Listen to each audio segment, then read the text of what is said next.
Member statements. The Honourable Member for Portage la Prairie.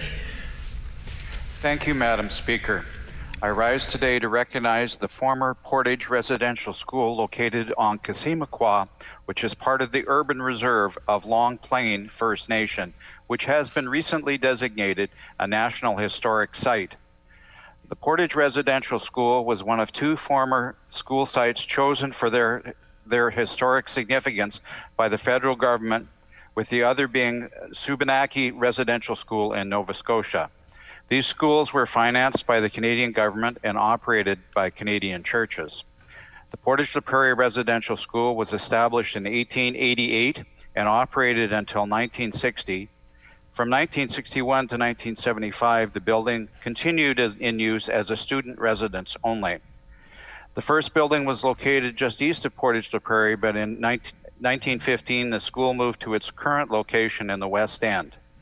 The building was designated a provincial heritage site in 2005.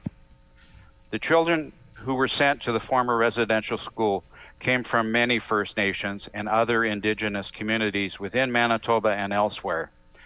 For many families, residential schools have had an intergenerational traumatic effect, and with this designation, hopefully, it will help to begin healing and closure.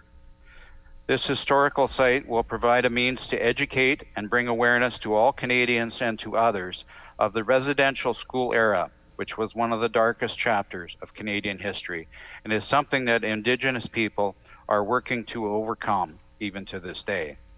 I would encourage all members to take time to tour the site, and I ask all honorable members to join me in congratulating Long Plain First Nation and all of the people that work so hard together to achieve this national historical milestone.